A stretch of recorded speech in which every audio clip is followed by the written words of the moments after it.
I was so unhappy. I had an eating disorder. It was like literally everything in my life was collapsing. I had alcohol dependency. I had drug dependency. I've had it all. These medicines have helped me to get to the root and understand energetically why I feel compelled to have a drink or have a pill or whatever it was, at the time. So it's understanding the root cause, and Iboga is amazing for addiction. When you take the medicine, it's like opening different portals up for you. Welcome, beautiful souls, to another transformative episode of the Liberate Your Bliss podcast. I'm your host, Chelsea, and today we're embarking on a journey that promises to expand your understanding of healing and personal transformation. In this episode, you'll gain invaluable insights into the powers of plant medicine and its potential for deep healing and spiritual awakening, how to align your inner world with your outer reality for profound life changes, practical steps to break free from limiting beliefs and past traumas, the courage it takes to follow your soul's calling, even when it means leaving the familiar behind, and again, how different healing modalities can complement each other on your journey to wholeness. My guest today is my dear friend Heather, a remarkable facilitator of earth medicine journeys.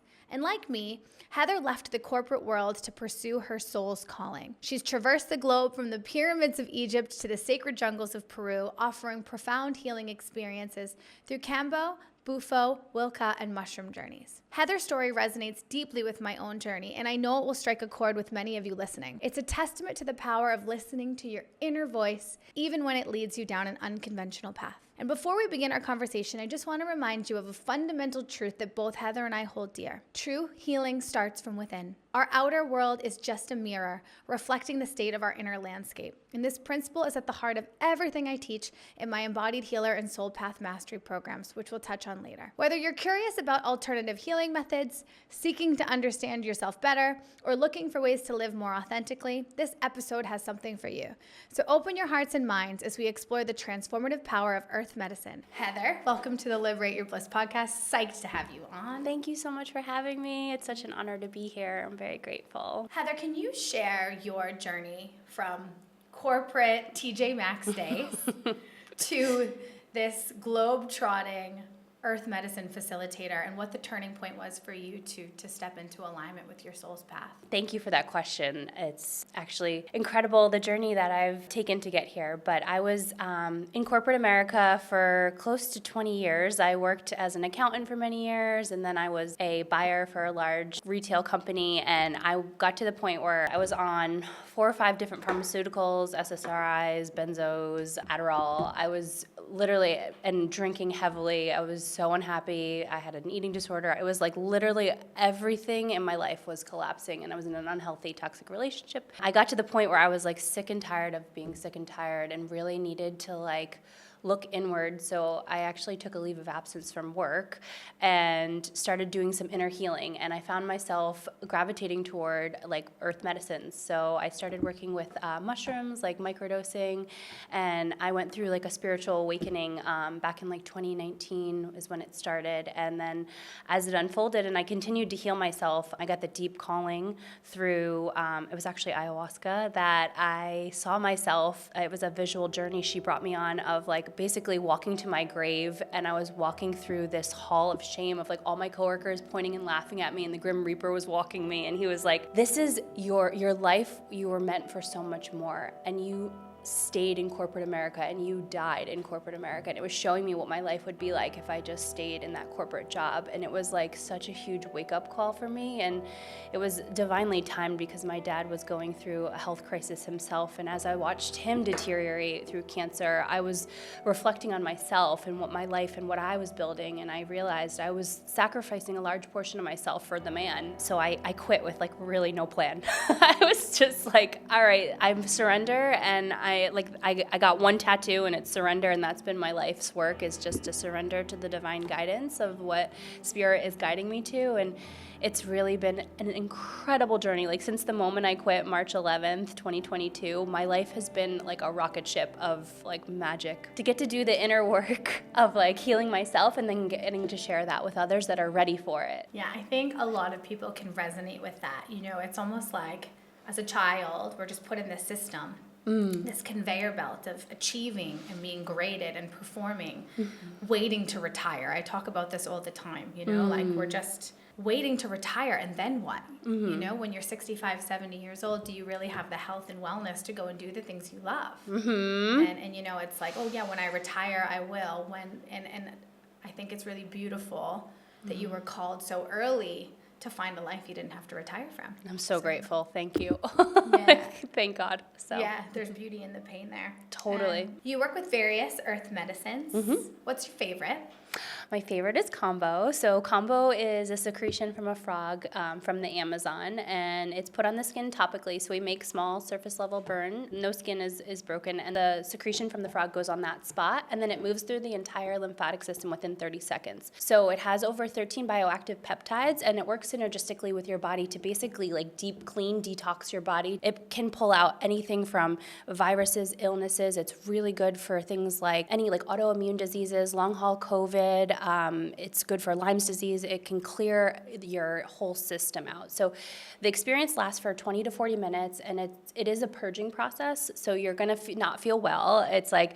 You're getting well. Your system is actually regenerating itself. So you'll go through a purging process where you either vomit or sweat or go to the bathroom, but you feel reborn again. So it's actually like a whole death and rebirth experience during it. And I see the biggest transformation from Kambo. And then I also offer a couple other medicines that are a little bit more in like the astral, so more like a blast off experience. I offer a medicine called Wilca, which is a 3-hour psychedelic journey. She's a seed from Peru that's really beautiful. And then work with 5-MeO Bufo and Ayahuasca as well. What are the unique properties of the other medicines? So explain to me a little bit about Ayahuasca for anyone that has never worked with Ayahuasca. Let's do that first. Ayahuasca is amazing. I actually wear her every day as a tribute for my gratitude for how transformative she is. So she's made from a vine and a leaf, and it's brewed into a sacred tea. And when you drink the tea, you go on a journey. So it can be visual, it can be bodily. It's actually very different. Like every time you have and everyone's so different. I tread lightly with explaining how she works, because it works very much at where your consciousness is in the moment when you consume the medicine. So it can expand upon things that you're needing clarity on. So it's really beautiful because you do these medicines, all of these sacred medicines, with intention. And then when you have your intention, she'll help you unravel what it is that you need to see in your life. So for example, like my first time with ayahuasca, I was very unclear of my purpose. I was in my corporate job. I wasn't sure. I was in an unhealthy relationship. And she showed me my life as basically like helping people with plant medicine. She showed me my whole path. She showed me a stadium of people, like hundreds of people. And she was like, you're going to help all of these people. And it's been wild to see what's been happening. And she showed me my relationship I was in. She showed me he was a dark wolf eating my soul. Like she actually showed me what he was doing energetically to my soul's body by staying in this toxic cycle. So it's incredible, like the visual representations that you can get. And it's so, the feelings that come up in your body when you are in the medicine, it helps clarify anything that you're struggling with energetically. I like to call all these medicines are like the great revealer. So they're revealing you to yourself. So the deep things hidden in your subconscious that you're maybe not ready for, you can get like slapped with the reality of what's happening for you, and it's so beautiful. So unlike Kambo, Kambo seems to be more of a physical experience, a physical detoxification where the body is cleansing the toxins, probably chemical, emotional, physical, all of it, just kind of clears. Parasites, all of it. Amazing. And then these other experiences are more transcendental? So it's more like cerebral, and it's the thing that is different about the two is like Kambo does a lot of the work for you. So it's like cleansing out anything that's no longer serving you, and you'll get rid of it. Whereas with the other medicines, it's the integration work. I mean, with all of them, it's very critical, but the integration work is so imperative because these medicines open the door for you, and then it's your job to walk through the door. So you have to do the integration work. So there's so much with being able to understand what's being shown to you that you have to really spend ample time to integrate and understand how that can create a new reality for you. So beautiful. I think that's a really important thing for people that are watching to kind of understand. The inner work is just as important as the integration. The integration is probably more important, 100%. Right? You know, if we're continuing, and this is something I see a lot in the healing space, people that continuously go into these journeys, that's just another level of shame and addiction. For sure. Right? So 100%. You know, these journeys are meant to come in, open a door, and then we take action. We step into the door and we integrate what we felt, right? Would you say that ayahuasca was probably the most transformational for you? It's hard to say because I was in a period in my life where I was like grasping at straws, trying to find the answer. I was like, what is like, so I was trying them all in the same time period. But yeah, I would say like ayahuasca really like showed me my death. She like made me face my death and what would happen if I didn't make a change in my life. So probably the most transformational, or Iboga. Iboga is also another one that I have deep reverence for as well, and that's helped me a lot with my addictive personality. Iboga is amazing for addiction. If people struggle with an addictive mindset, it can really get you, because it's a root from Africa. So the root, it brings you to the root of what it is that you're struggling with. So I mean, all of them. I love all the earth medicines. And when you come and you sit with ayahuasca, what's that like? What is the preparation and the experience like? So you said Kambo is a 40 to 60 minute purge. Yes. What is ayahuasca like? Ayahuasca is very different because it's a longer journey, and there's a lot of preparation work. With all of these medicines, it's like you want to do it with deep reverence and intention. So with ayahuasca, you're going to do a dieta beforehand. So you're going to take time to basically reset your nervous system. And Kambo is a beautiful ally with ayahuasca because it cleanses your system first. And then when you go sit, you've already had a deep clean, so it's really nice to do Kambo before if you can. It's preparation for ayahuasca, you'll do a diet beforehand where you're going to be cleansing yourself of anything that is basically dysregulating your nervous system. So you'll take a break from like caffeine, sugar, alcohol, anything that is stimulating, so that when you consume her, your nervous system is a completely relaxed state so that you can receive all the clarity that she's going to offer. But the experience itself, though, to answer your question, you drink the tea, and it can be anywhere from like 3 to 8 hours. I mean, it varies based on your body and your metabolism and like where you're at in your journey. Yeah, she's deeply profound, and depending on who you sit with, I've sat with a lot of different facilitators. I just had the great honor of sitting with the Yawanawa tribe last week, and they're all about like joy, like life and celebration. And so you're singing and dancing while you're in the medicine, where there's the Shipibo tradition where you lay down and you're just like in corpse pose, like just receiving all the messages. So it kind of depends on what you're looking for and what how the message will resonate for you. So that resonates so much with me as well, because I believe even in the energy working space, like the modality or the medicine, it does matter, the facilitator. It does matter. The environment you're in is massive. 100%.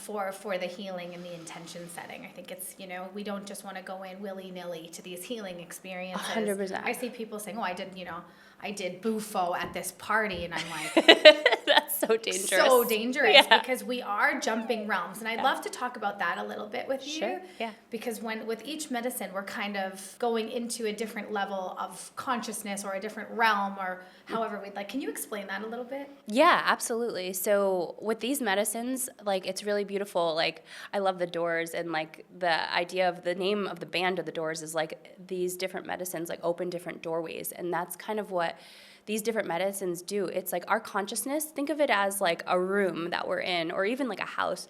It's like when you take the medicine, it's like opening different portals up for you. So for example, when you do Bufo, it's like taking like an elevator to like the top floor of a building where you get access to like the highest level of consciousness that's accessible to us. It's almost like, for me, with my experience with it, it's almost like the moment before you die, when you see the white light and you're revealed like the truth of this entire existence. You can kind of like, it's so beautiful and so amazing. And then with ayahuasca, she kind of like is like a slower, like an escalator up the different dimensional spaces. So it's kind of like, there's a quote, I think it's in the Bible, like Jesus says, my Father has many different rooms, and it's kind of like when I think about these plant medicines, they take us to all the different rooms. Like, we have access. They're like portals to open us up to see different things about this reality that we might not be able to in just our normal 9-to-5 life. Right, because I think when we talk about consciousness, right, it's really interesting. There's so many things that are happening in this space right now, yet my nervous system is channeling in what my consciousness is aware of, right? And right now I'm aware of this room. We're in this podcast room. We've got lights. We've got these cameras, right? There's so much going on, but it's scanning for and bringing into awareness what's in resonance for me. So when we take these medicines, it opens up the synapses in the brain to allow for more to come to our consciousness, to expand it. And when we talk about expanding consciousness, this is the part of this game of life, of getting out of the matrix, is expanding our consciousness to receive more and more and more. So Bufo, let's talk about Bufo, because it's my favorite. Yeah. With facilitating Bufo, way less intense than ayahuasca. Have you ever had any negative experiences with Bufo, or has it been all positive? Because for me, it's just been all positive. Yeah, it's so interesting with Bufo, 5-MeO, like the medicine, that I haven't seen any negative experiences, which is wild because I've had the great honor of working with it for a couple years now, and hundreds of people. It's all been very positive, which is amazing. And what happens in that experience? So the active ingredient Bufo is called 5-MeO. So 5-MeO is naturally occurring in nature. When you consume this medicine, and it's actually an experience that we will feel in our lives, and for me, the way it feels in my body when I receive it is like it's the feeling right before death, like the moment where you see your whole life flash before your eyes, and you can have, I mean, the first time I did it, I saw Ganesha, I saw Jesus. I had this message come through about surrender, like when are you going to learn how to surrender? Like your whole life is ahead of you. It was like this whole like stripping of my identity. It's an ego death basically. So everything that you identify and you attach to gets wiped, and you have this hardwire reset. So you start to feel your true nature of who you really are, and we're all pure love. It's like absolutely incredible and very hard to articulate because it's so beautiful, it's like one of the most beautiful experiences on earth. I think if every single person did Bufo, 5-MeO, I think the world would change. There's no way to end your life. I will say this, once you've experienced that level of love. Yeah. We are so loved. The universe loves us so much. God loves us so much. They love us so much that they don't judge what we ask for. They just want to give you everything. So if you're thinking, I'm unworthy of love, they're going to give you that. They're not going to judge that thought because there's no judgment, that there's no good or bad. And that's the hardest thing to conceptualize, I think, in having this conversation is love is in everything and experiencing all of these things. And I remember when I had my first experience, I went up and I felt like I was orgasming inside a lava lamp. Yeah. That's what it felt like. And I was like, this is what life is meant to be. Yeah. Nothing matters then. Yeah. And I was at that time point in my life with you, with corporate burnout and, abusive relationships, and I was overweight and all those things. And I remember coming back and being like, nothing matters. And it's all love. This is all love. And then I stopped paying my parking ticket. I ended up realizing that things do matter. Then I went and did it again. My intention that the second time was way more pure. It was like, I just want to love myself. And I remember, like you said, leaving and seeing my life flash before my eyes, and my family and everyone, and just all of the people that have supported me, every soul that's come into my life, even those that hurt me, just seeing them all be like, this was all for you. This is all for you. I love you that much. And I was like, I can't wait to be Chelsea. Yeah. And it was a really beautiful thing. So for me, yeah. I think Bufo is probably where I would say the gateway is to starting with medicine. What would you say? Kambo. I think Bufo is absolutely beautiful, but it's almost like, it's like a cheat code, right? It can be like spiritually bypassing too, because you like literally blast off to like the highest space. But I think people that are just wanting to start into this work and do the inner work, I think Kambo is a really beautiful tool to start it out, because Kambo helps assist you because it's not psychedelic and you're in your body the whole time. So it's like a good opening way, because first of all, it cleans out your body. So, we're exposed to like microplastics and heavy metals and all these things. Kambo is gonna help clean all that stuff out. So think about energetically when your body's cleansed, and then you receive Bufo after, or you receive Ayahuasca after, you're more receptive to be able to like receive the full benefits of these medicines once your body is cleansed. So I always recommend Kambo, because also there's a beautiful lesson that around surrender that Kambo is teaching you, because it's not an easy experience. I didn't really say that earlier, but it's very challenging. Sitting with that experience and sitting with yourself and seeing yourself of how you receive these challenging moments is going to open up doorways of like when you sit with the medicines that are really beautiful, it makes it that much more transcendent, because you've opened a portal of like challenge and moved through all this stuff, the stickiness that we hold on to. So Kambo is where it's at for me. That's beautiful. And I think that's really important too, because I think the disassociation factor of the human experience, right? Because a lot of people are not in their bodies. Right. Right? It's so easy to do that.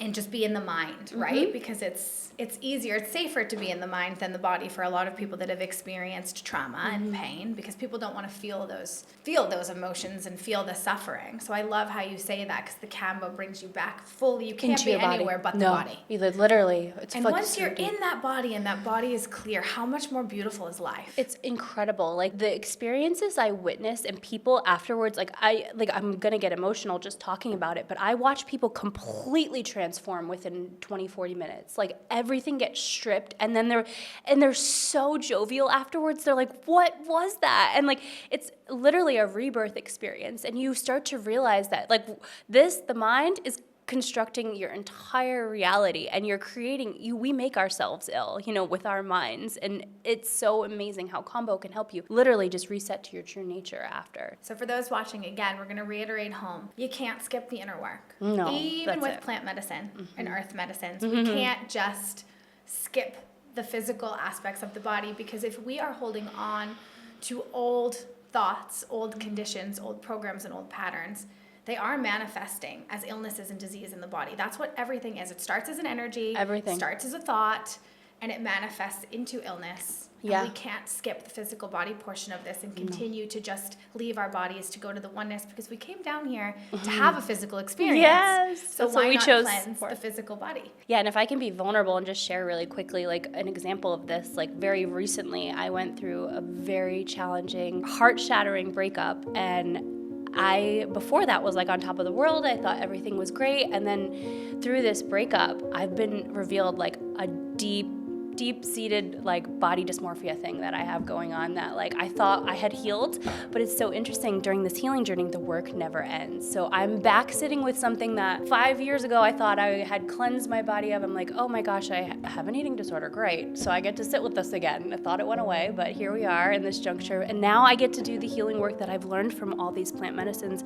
and actually integrate the experiences, because it's like there's nothing more powerful than doing the work for yourself, because then we get to share that with others. So that's why I feel like on my heart, I want to be as vulnerable as possible with the experiences that I have, because I know there's people out there that we need each other, and this is what we're here to do, is to be of service, to help one another and lift each other up. So the more I can like share and support people that are moving through like energy, I want to be there for that, because we all uplift and light each other up. That vulnerability is so beautiful, and thank you for sharing that, because even in the role that you have, where you're working on that stadium of all these people that you're helping, right? You still have your stuff. Oh my gosh. And I think so a lot much. of us put helping others ahead of doing our own inner work. And what happens in this space, for those of you that are looking to become a healer, if you start helping others at the expense of not filling up your own cup, and you're not doing your own inner work, these things will come up and expose themselves to you. As much as it is about helping other people, the journey is about your consciousness.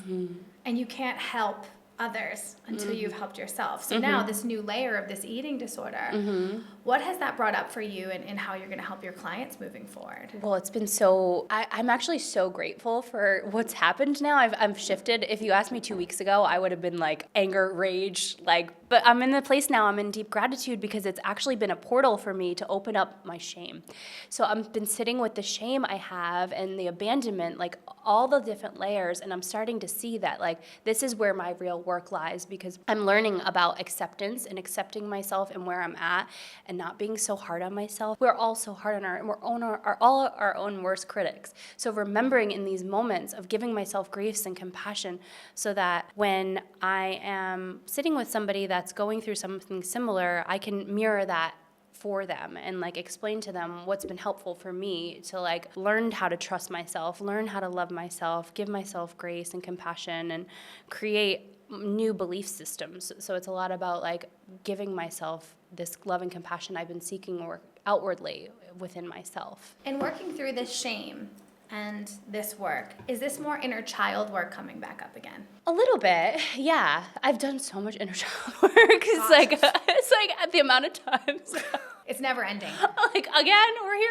Yeah. On my phone, just re-saved a picture of my 6-year-old self when the physical abuse started when I was a child. And I talk to her every day. I let her know she's safe. I let her know she's protected, that I'm not going to let that happen to her again. And it's very empowering because time doesn't exist, right? So like the illusion of time, if we can create like basically a new loop of how we speak to ourselves, it reshapes your reality and how that version of you shows up. So yeah, I've been doing inner child work for sure, along with all the other things. Like the consciousness of reparenting that inner child, it is all about safety. Oh yeah. Because if we don't feel safe in the human experience, we don't want to be in the body. So what does the mind do? Sucks you up. So you either start crazily trying to chase something or you're avoiding something, right? And then you're not physically present, because right now in the present moment we really are safe. It's the mind that doesn't feel safe. It's not the physical body. Right. Now, that's not to say that we don't, encounter unsafety things in the body, but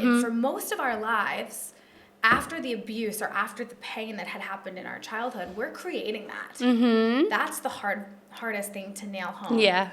For you, do you see a lot of repeating cycles like that in your healing experience? Yeah, for sure. And it's actually really interesting because I think we experience the lesson over and over again until we learn it. I've actually witnessed on this journey I've been on recently, traveling the world, that I've had cycles come up again. I'm like, I thought I healed that. And it's like, oh no, it's coming up again because I still have work to do in there because there's so many layers involved. Like you can work, it's like peeling back layers of an onion. You work on one part, but then there's a deeper layer and then there's a deeper layer. So yeah, it comes up again until we're ready to move it. And then you get to a point where like, I always think of like Ram Dass, and he has this analogy of like, it's like water off a duck's back, and things just like flow through us and then we don't even feel it. And when you have those moments, my mentor and teacher tells me all the time, celebrate the wins. So when you have a moment and you've realized you've moved through the energy and you're not triggered from something that used to trigger you, like you have to take moments to celebrate those blessings because you've done the work and you've moved through that. Because what energetically happens, everything is energy in this existence. It attracts more like energy like that. So when you get triggered, you're like, oh wait, this is an opportunity. Instead of getting like self-judgment and shame and fear, all this stuff, the programming that we have, sitting with like, wait, what is the root cause of what is creating this trigger for me, so that you can shift the energy and move it so that it's actually serving your higher good, and then you can support others with that. Honestly, even celebrating the fact of catching yourself in a trigger is enough. Yes. Like, I'm triggered. I'm catching that I'm triggered, which means you're not reacting. You can respond, right? Because as a child, we get triggered, we have a temper tantrum. We have triggered, we run. Whatever we do, right? Because of that shame or whatever's happening. But as an adult, it's like being able to say, oh, wow, I'm triggered right now. Yeah. And then so what do I need? Do I need to go to safety? Do I need to go cry? What do I need? And then actually responding is enough to celebrate. I say that all the time. 100%. Yeah. Trigger transformation is everything. And recognizing that we have the power to shift that energy. We don't, it's happening every time it's coming up. It's happening to heal that younger version of self or that older consciousness from wherever it was formed from a deeper layer. So I love that analogy about the onion, because I always relate trauma to that, a trauma onion. It's like, you have the initial fear that came in that caused you to believe that you weren't loved in some capacity, whether it was neglect, betrayal, abandonment, whatever it was, right? Like right now you're dealing with rejection and abandonment, in that layer.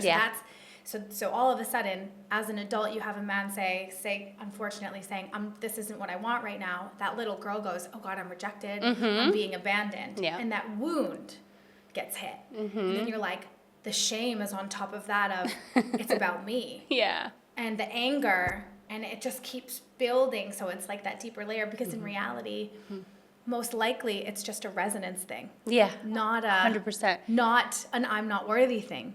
But if we're conditioned to go back to that, no one loves me, I'm going to end up alone, victim mentality.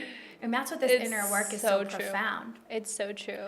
So your journey with plant medicine then, Bufo, Ayahuasca, any other medicines you want to talk to the audience about? I'm hot for Kambo, obviously, but... That's going to be your tagline, hot for Kambo. Hot for Kambo. It does make you hot, too. Yeah, it does. Feel like you're on fire. But...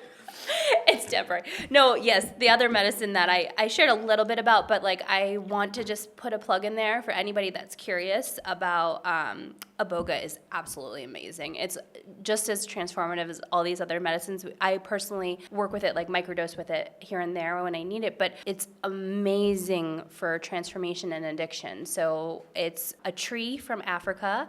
It's a longer journey than the other ones we've spoke to. This journey lasts for 24 to 36 hours. So, Oh boy. yeah, and it's a psychedelic. So you go on a visual journey, and it's very, very intense. Just to put that disclaimer out there, but it's super transformative. It's like a hardwire reset for the body, gets you to the root cause, and helps you re-engineer your entire reality, especially if you're struggling with addiction. And a lot of addiction is just stored trauma in the body. We know this is like things. That's literally what people struggle with the most when people have alcohol. Like I had alcohol dependency, I had drug dependency, I've had it all. These medicines have helped me to get to the root and understand energetically why I feel compelled to have a drink or have a pill or whatever it was, at the time. So it's understanding the root cause, and Iboga's amazing for addiction. I really want to hit that home, that addiction is not what we're solving. We're Yeah. solving the root cause, which is Yes. shame. Yeah. It's always shame underneath all of that. Mm-hmm. Addiction is a coping mechanism, right? It's not the thing. We keep talking about solving addiction. Addiction is how we cope with the shame of feeling that we are Right. bad or we're unworthy of love. So these experiences, right, for everyone watching, some of them are more intense than others. Which would you, if you were to rate all of them, what would you say is the least to most intense? Oh, that's a great question. Oh my gosh. Let me think. Least to most. Well, Iboga's the most intense. I can answer that very clearly. Iboga's not for the faint of heart, for sure. But it's the most transformative. That's another thing, again, to nail home. The most transformative things are not quick fixes. No. It does involve suffering. It does involve pain, because we have to go to the pain to let it go. We have to go sit with it to let it go. Yeah. Like I would just say 5-MeO Bufo is probably like, it's not easy. It's definitely very, it can be really scary for people, especially if they've never had like a out-of-body experience. But I would say in terms of like administering and like supporting people through the process, the 5-MeO is the probably easiest one. But the easiest. Yeah. And then in between would be mushrooms, ayahuasca, Kambo. Yeah, those Wilka. Yeah, Wilka can be really challenging too. Yeah. Like, and the other thing just to add to, which we didn't really touch on, that's really important to highlight on that I just want to share, is that pretty much all of these medicines can cause you to purge. And the thing I like to share about purging, because a lot of people, that's like their number one fear. Out of all the people I've talked to over the last couple of years, people want to know, am I going to purge? And then immediately they go to, I don't want to do it. I don't want to purge. And the thing I like to share with people is that before you sit with the fear of purging, kind of sit with where does that come from? Because a lot of the time it's conditioning from our ancestral lineage of that purging is bad, because we associate it with illness. But the thing that's actually happening when we're ill, when we have food poisoning and when we're purging, our body's actually trying to heal ourselves. So it's actually a really beautiful process when our body knows how to purge, is trying to help us purge something out. So when we're in these medicines, like the first, 5 or 6 times I did ayahuasca, I didn't purge at all, because I was working through like surface level things. And the thing that happens is it meets you where you're at. So sometimes people don't purge with these medicines, but sometimes do. And the thing I ask people to re-engineer their thinking about is, think about the purging process is actually a beautiful thing, that your body has the intelligence within itself to know this is how it needs to leave your body. So sometimes it calls for the challenging experience that we don't want to do. The Carl Jung quote that I love the most is, where there's your fear, there's your task. So when there's something that's causing you anxiety or stress or fear, like, you need to run at that like a bull. You need to like take that by the horns and say, like, what is this really trying to teach me? The purging thing, it's fear. It's just like, if you can eliminate that, you will, it transcends to all things in life. Like we were talking about earlier of like the idea of peeling back the onion. It's like, I talk about the analogy of like, it's the nucleus of the atom. Like the fear that we have around purging sometimes can be the root cause of fear around getting on a scooter, or like, these things that we hold on to energetically in our body, because everything's energy. If we're holding that fear in our body, it's just going to sit there dormant until the next thing comes in to like trigger us in that way. So the more you can face these fears, the more you can like literally transverse so many different things in life. So yeah, and I think fear, it's like what you run from runs you. In understanding the laws of polarity. If you're in fear, you can't be in love. Right. So the more we face our fears, the more love we find on the other side. And that's Totally. why this whole journey is. And I think even with shame, that we're talking about, like purging, the way that feels for me energetically when I clear my system, even with Kundalini or any of the energy sessions, shame it's a purge. It feels like a throw up. The energy throws up in the way that I feel it in the body. It's like it feels disgusting. But that's what sickness is. You feel disgusting, you feel sick, and it wants to leave the body. So like you said, purging is an amazing thing to leave the body. It's like amazing. You just think of it as all that ickiness is you're setting yourself free with the purge. It's like liberation. It's liberation. Yeah, it really is, yeah. Rather than being like, I don't want to get sick. Be like, I can't wait to get sick. I can't wait. I mean, I love it. When I go into medicine work now, I'm like, I can't wait to purge. And people look at me like, I'm like, literally, I can't wait. Get it out of me. Yeah, like I'm ready for this to leave. And if it needs to go that way, that's fine. And sometimes it doesn't need to. Sometimes it's just a cry or a laugh or just like embracing feelings, like feeling your feelings. Sometimes people, like I had that in my ayahuasca experience. She was forcing me to feel some feelings that around grief that I was suppressing from my father's transition. And I was like, whoa, this happened years ago and now I'm still grieving. Like, okay, that's great. And it's beautiful, the feeling your feelings. Grief is a big one. And I think a lot of us avoid grief. Of course. Because it's so love, easy. Love with nowhere to go. And that's the heart stuff. I love the story that you've told me once about how grief with your dad, when he passed, called you to another medicine. Would you share that story? Yeah, I would love to. Thank you for asking about this. And it's something I like to share mainly because I want people to understand that when somebody transitions from the physical form, I know from experience, they don't actually leave. So my dad has become my guardian angel. He's actually been supporting me and guiding me, and it's amazing. I can still like hear him at times. Like when I got here to Bali, he's like, "I got you, Punkalili," and I like forgot. He used to call me Punkalili. I hadn't like thought about that, and I was like, "Oh my God, I can literally hear my father."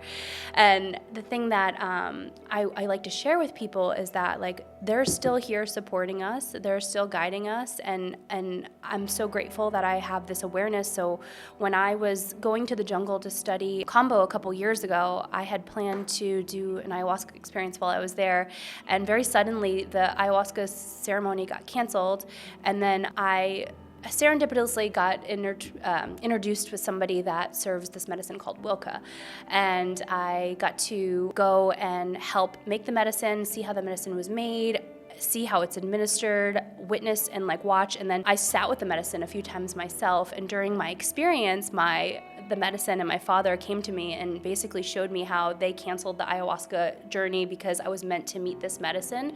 And she showed me my like entire life of how I was going to be working with her and sharing her with people in the Western world, because she's not very known. I'm sure a lot of people don't know who she is, but she's an incredible, powerful teacher, very similar to ayahuasca. She's just a little bit shorter journey. Yeah, so my father was also like, yeah, don't worry, we had to cancel that ayahuasca experience. Everything's fine, but you needed to meet Wilka so that you can understand and learn her, so that I would eventually be able to serve her. So how beautiful is that? Yeah, amazing. And it was hidden in the grief, right? Yeah, and it was working through the grief that I could actually open the portal of communication with my father. It's like acceptance is so important in that. And for anybody that's grieving a lost loved one, it is so possible to connect with them in this space. And really, the physical world makes way more sense to me now that I've understood that once the physical body is gone, we're actually connected to all beings, all plants, all things. Yeah, even more so when people pass on, you're connected to them easier, in an easier way, right? It like makes more sense in this nonsensical experience. Well, the other thing too is that when you think about it like this, in the like universal consciousness, the collective consciousness that we all exist in, it's pure love, right? And the energy, once we transcend the lower density vibrations, you can tap into that energy. So my dad is now with the light, and he's in that collective consciousness. So we have a better relationship now than we did when we were alive, because I was still holding on to some anger and some stuff from my childhood, and now that he's in this space, it's like we can like clearly freely communicate, and I can just like ask him for support with something, and it's really beautiful how it works when they're in that space. Especially when we've cleared the body of the shame and the anger, because when we become a clear vessel, we become the light, and we can connect more with the light because it's in resonance. Totally. So you've traveled the world serving all these medicines, yeah. And I mean, for anyone watching, Heather's journey it's just insane. How have these different cultures shaped your reality? That is such a beautiful question. I'll see if I can answer it because this is such a robust thing that I've just experienced. I had the great honor of going to 8 different countries in the last 4 months, and I found myself in a lot of Muslim countries. And one of the things that was so incredibly beautiful to witness is that I had such an interesting perspective going in of what like the Islamic religion is, thinking women were suppressed and thinking that these people are like brainwashed to hate Americans. And it was so interesting being in their culture during Ramadan, during their time of devotion, where they fast for 8-9 hours a day with no food, no water, nothing, and it's in pure devotion to Allah. And witnessing and talking to a lot of the locals there, and how beautiful their devotion is and their belief in their life. And it's actually a beautiful religion, and I have such admiration for them now. And it's so different from what I went into, like not knowing anything about how these people believe. And then I spent a month in India, and I spent some time in Nepal, and learning about the different religions there were so beautiful, and their devotion and their celebration of life. And the thing that I've taken away from, like the big nugget from this, is the belief that these different cultures have is so powerful. Like being in India during the Kumbh Mela with 450 million people jumping into the Ganges River in this time, it only happens every 12 years when the planets are aligned to amplify the spiritual cleansing of the Ganges. Running into the river with all of these people that travel from all over India to do this experience, and I'm the only white girl with all these, it was hilarious. And my whole body like ignited with such, like I could cry thinking about how beautiful the devotion these people have and the belief in what they believe in. It doesn't matter, they believe in something. And this is something in the Western world I witness is really challenged for us right now. And there's so much divisiveness that's infiltrated into the programming, the unconscious programming of the collective there, where it's creating, what's happening in our political system, in our financial system, and it's just creating such polarity. And there's no belief. Like, where did the belief go in our culture? And this is something that I find in these different cultures, especially here in Indonesia. I mean, their belief and the way their devotion to their deities and all their community, everything. This is the thing that I feel in our culture needs to shift, is our belief system. Just find your truth and just honor your authenticity, which is the highest vibration. Yeah. Find your way of connecting in with this higher power, with whatever you call it, God, creation, source, universe, I don't care. There is a higher power that we are incapable of ever understanding the truth. Right. So make the most sense of it as you can, and find people that align with your value system, and just allow everyone to live within their own truth. Like, why can't we have a world where everyone is allowed to have their own truth, and you just connect and allow them to have their truth, and then we can connect in our truth, and it's all the same truth in the end anyway. Yeah. This is where it's really hard for me. I love going to Christian church, and I love Jesus. He's amazing. I also love being around my Muslim friends, and exactly like you said, in the Balinese, like everywhere I've been, when I went to Turkey, I felt that same feeling. I was like, when I heard the call to prayer, it was beautiful. The call to prayer calls everybody to tap into themselves, into God, and it's beautiful. It's absolutely gorgeous. And the program makes us divide and judge and criticize each other's truths, rather than, why can't we bring more acceptance and compassion and just love into that? I agree 100%. And this is the thing that I learned a lot through plant medicine, is that God exists in every one of us. So like, we have the ability to access God in whatever vessel that we decide to choose. And that's the thing that these plant medicines help you see, is like, you are the creator of your reality. It's all through your perspective of what you view. And if you can shift those things, it can change your life like that. What role do you think these medicines could play in the modern world for this divisiveness? Oh my God. If Graham Hancock says this thing, if every politician could do ayahuasca like 13 times, we would have world peace. Like, honestly, it could change the world. And this is why I found myself in this dharma and passion and purpose. And what I'm here to do is I want to help as many people as I possibly can that are ready for the work, because I really do believe the healing work we do on ourselves and our individual ripples out to your entire community. And the healing we do, it affects the collective. In like you healing parts of your shame help me heal parts of my shame. So it's really beautiful how it supports like the whole collective. For those that are experiencing, mental illness and spiritual disconnection, where would you tell them to start with plant medicine? Well, I usually recommend people as much as they possibly can before they come to plant medicine is if they can get themselves into like a meditative state. So this is really important before you do any psychedelics, is like being able to sit with yourself. I recommend just starting, like when I first started meditating, I would just choose like the word love and just focus on the word love, and like any thoughts that come by, just practice non-attachment. Don't attach to the thoughts that are coming up, because the thoughts aren't you. They're just like floating by. Like think about like just a bird flying by. You're not attaching to it, so that you can get yourself into a place with practice. It's just like working a muscle to get your mind calm enough to be able to receive whatever is going to be able to be shown to you. So it's really important to be able, because I've had people come for Kambo or any of the other, and if their physical form isn't ready yet, it's going to be very challenging, because you have to do the inner work in order to get ready to open yourself up to what's going to be shown to you. So Right. You got to start somewhere in the meditation. I mean, if there's anything people can take away from this, is like, if you can meditate as much as you humanly possibly can, it'll change your life. Yeah, and for those that don't have peace between their mind and body, that's kind of where meditation can feel like levitating under a waterfall, right? So if that's where you're at, if when you close your eyes, your thoughts are so all over the place and you can't find inner peace, before we start doing plant medicine, let's start with trying to find some peace in the nervous system, because regulating the nervous system is key to all of this. I feel like this plant medicine, it's amazing and it's profound, but for me, I did it before I had done any inner work, and it almost created psychosis for me, because I did Bufo before I had done any of my inner work, and it was a little bit crazy for me. So if those are, that are apprehensive to plant medicines, the inner work, the inner child work, the meditation, the healing, the deep emotional regulation, all of that stuff, start there, and if you are called to plant medicine, like Heather said, Kambo is a great way to reset the body. So if you're trying to come back into the body, do that. And Bufo would probably be the first step to the spiritual side of things, would you say, after that?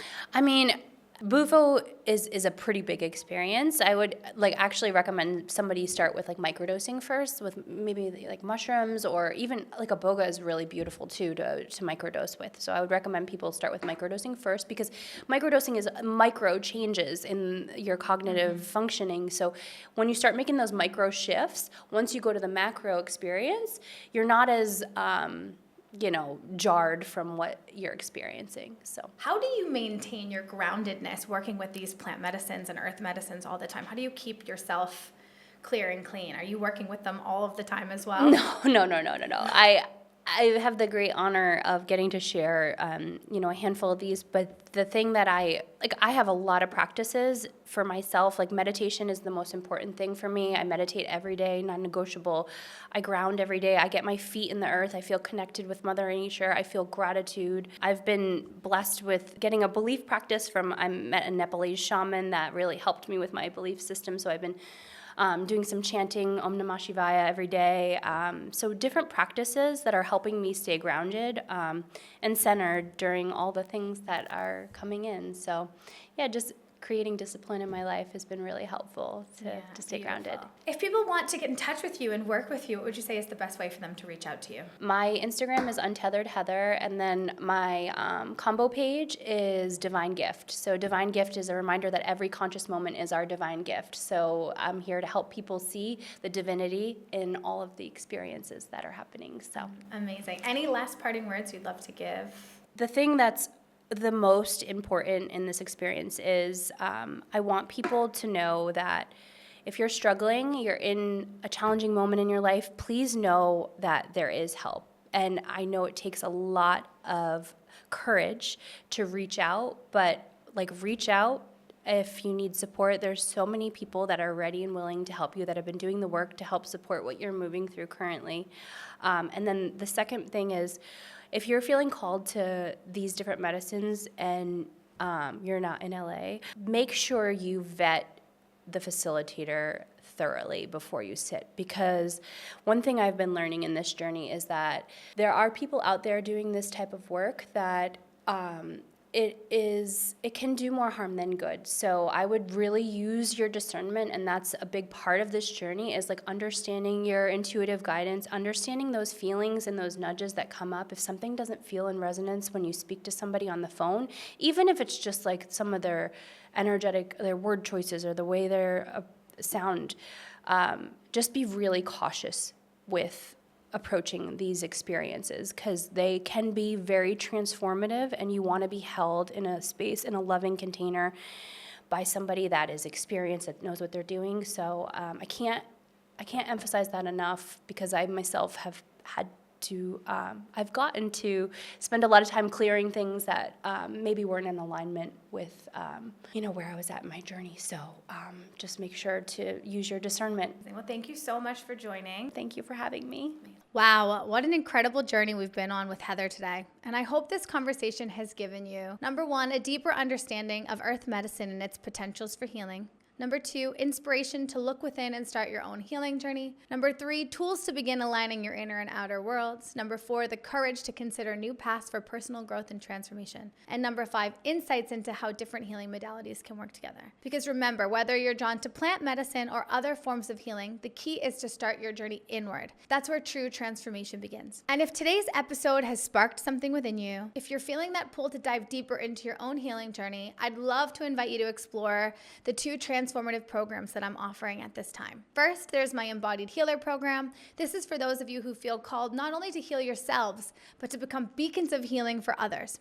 In this program, we dive deep into energy work, trauma release, and holistic healing modalities that beautifully complement the earth medicine work Heather discussed today. You'll learn to tap into your innate healing abilities, understand the language of energy, and develop the skills to guide others on their healing journeys. And for those of you ready to step fully into your soul's purpose, I offer you my Soul Path Mastery program. This is an intensive journey of self-discovery and alignment where we work to clear energetic blockages, tap into your innate wisdom through practices like astrology and energy healing, and we align you with your higher self. It's about peeling back the layers, facing your shadows, and emerging as your most authentic, powerful self. Both of these programs are designed to create profound, lasting transformation, much like earth medicine journeys. They're about breaking free from the limitations of your past, healing deep-seated traumas, and stepping into a life of purpose and deep fulfillment. If you're ready to liberate your bliss, break free from old patterns and limiting beliefs, I invite you to take the next step. Head over to my website or reach out directly. Let's continue this journey of healing and self-discovery together. Because remember,